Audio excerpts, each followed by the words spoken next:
नमस्कार दोस्तों, राधे राधे, जय श्री कृष्ण। तो आज हम लोग सुनेंगे कार्तिक महात्म्य का 12वां अध्याय, जलंधर का विष्णु जी से युद्ध कर वर प्राप्त करना। प्रेम से बोलिए भगवान विष्णु की जय। नारद जी बोले, इंद्र आदि देवता उन दैत्यों को अपनी ओर आते हुए देख भयभीत हो विष्णु भगवान की स्तुति करने लगे। देवता बोले, भक्तों के दुखों को दूर करने वाले ब्रह्मा शिव विष्णु शिव आदि रूप में जगत का पालन एवं संहार करने वाले तथा गदा शंख पद्म और चक्र धारण करने वाले आपके लिए हमारा नमस्कार है। हे लक्ष्मीपति, असुर निकंदन, गरुड़ नायक, पीतांबरधारी, यज्ञ आदि क्रियाओं के भोक्ता, हे शरणागत वत्सल, हम आपको बार बार नमस्कार करते हैं।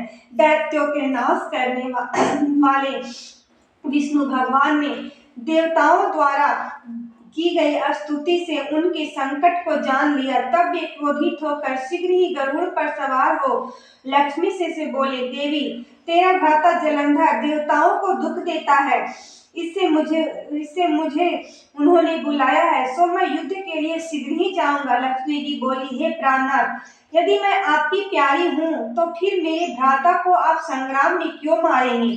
श्री विष्णु भगवान बोले, शिव जी इसके अंश से पैदा हुआ, ब्रह्मा के वरदान और तेरी प्रीति से यह जलंधर हमारे मानने योग्य तो नहीं है।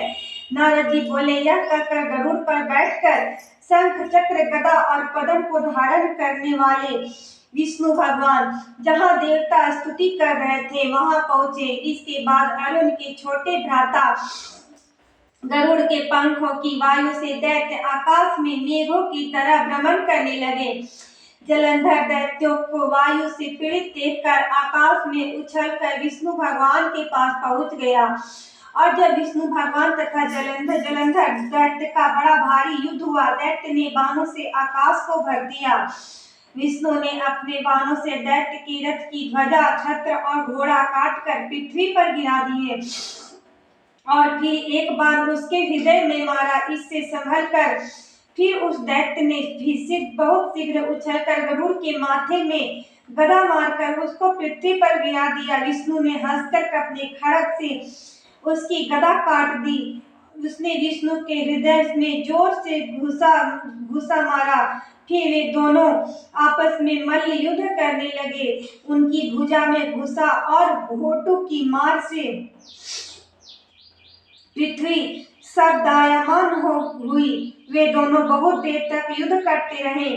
तब मेघ जैसी गंभीर वाणी से विष्णु भगवान बोले, मैं तेरे पराक्रम से प्रसन्न हूँ, तू वर मांग, नहीं देने योग्य वरदान भी मैं तुझको दूंगा। जलंधर बोला, हे विष्णु, जो आप मुझ पर प्रसन्न है तो मेरी बहन लक्ष्मी और अपने गणों सहित मेरे घर में रहो। नारद जी बोले, बहुत अच्छा कहकर भगवान ने सब देव गणों और लक्ष्मी समेत जलंधर के पूर्व में पधारे।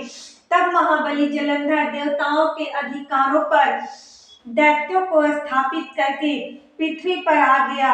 वह देवता गंधर्व और सिद्धों के बहुमूल्य रत्नों के समान और उत्तम वस्तुओं को अपने अधिकार में करके तथा देव गंधर्व सिद्ध नाग राक्षस मनुष्य सबको उसने पूर्व में बसाकर त्रिलोकी का राज करने लगा। इस प्रकार जलंधर देवताओं को अपने बस में करके पिता तुल्य धर्म से अपनी प्रजा का पालन कर धर्म राज्य करने लगा। नारद जी बोले, एक बार मैं उसकी राज्य लक्ष्मी देखने के लिए और विष्णु भगवान की सेवा करने को वहां गया। इति श्री 12वां अध्याय।